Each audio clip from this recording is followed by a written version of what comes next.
அனைவருக்கும் வணக்கம். என் லைஃப்பில் இந்த மாதிரி ஒரு பெயின்ஃபுல்லான ஒரு சுச்சுவேஷனை நான் ஃபேஸ் பண்ணதே கிடையாது. மனசு முழுக்க வலி வலி மட்டும்தான். இந்த சுற்றுப்பயணத்தில் என்னென்ன மக்கள் பார்க்க வராங்க, அதுக்கு ஒரே ஒரு காரணம் தான் அவங்க என் மேலே வச்சிருக்கிற அன்பும் பாசம். அந்த அன்புக்கும் பாசத்துக்கும் நான் எப்பவும் கடமைப்பட்டிருக்கிறேன். அதனால தான் இந்த சுற்றுப்பயணத்தில் மற்ற எல்லா விஷயங்களையும் தாண்டி மக்களுடைய சேஃப்டி, அதில் எந்த காம்ப்ரமைஸும் பண்ணிடக்கூடாதுன்றதுக்காக தான் அது என் மனசில் ரொம்ப ஆழமாக இருக்கும் அந்த எண்ணம். அதனால தான் இந்த அரசியல் காரணங்கள் எல்லாத்தையும் தவிர்த்துட்டு ஒதுக்கி வச்சுட்டு மக்களுடைய சேஃப்டி மட்டும் மைண்டில் வச்சுக்கிட்டு அதுக்கான இடங்களை சூஸ் பண்ணுறது, அதுக்கான இடங்களை பார்த்து பெர்மிஷன் கேட்குறது, போலீஸ் டிபார்ட்மெண்ட்டில் அதை ரிக்வெஸ்ட் பண்ணி கேட்போம். ஆனால்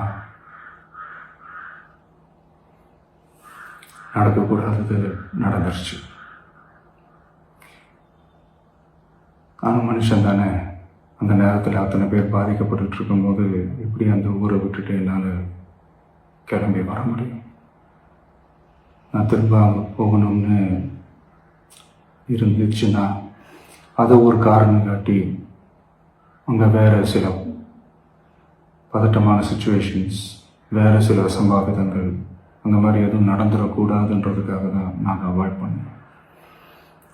இந்த நேரத்தில் சொந்தங்களை இழந்து தவிக்கிற இத்தனை குடும்பங்களுக்கும் என்னுடைய ஆழ்ந்த இரங்கலை தெரிவிச்சுக்கிறேன். எனக்கு தெரியும், என்ன சொன்னாலும் இது ஈடையாகாதுன்னு எனக்கு தெரியும்.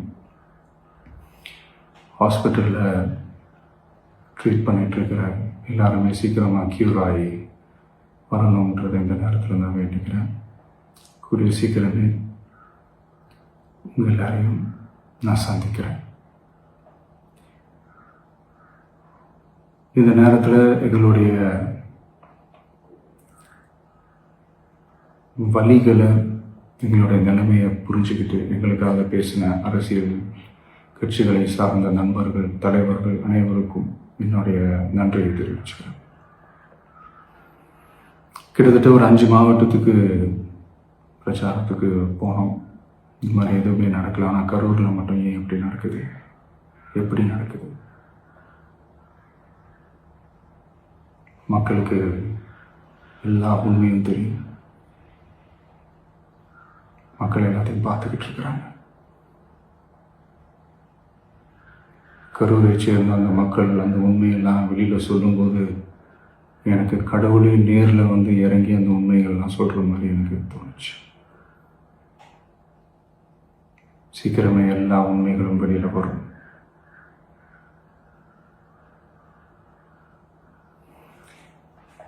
எங்களுக்கு தரப்பட்ட இடத்துல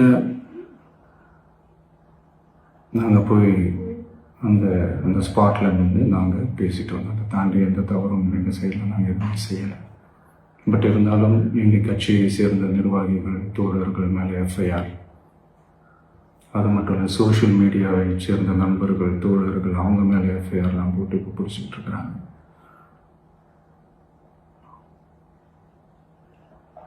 சிஎம் சார், உங்களுக்கு ஏதாவது இந்த பழி வாங்கணும் அப்படின்ற எண்ணம் ஏதாவது இருந்துச்சுன்னா என்ன வேணாலும் பண்ணுங்க. அவங்க மேலே கை வைக்காதீங்க. நான் ஒன்று வீட்டில் இருப்பேன், இல்லை நான் ஆஃபீஸில் இருப்பேன். என்ன வேணாலும் செய்யுங்க. நண்பர்களே, தோழர்களே, நம்மளோட அரசியல் பயணம் இன்னும் ஸ்ட்ராங்காக, இன்னும் தைரியத்தோடு கண்டினியூ ஆகும்.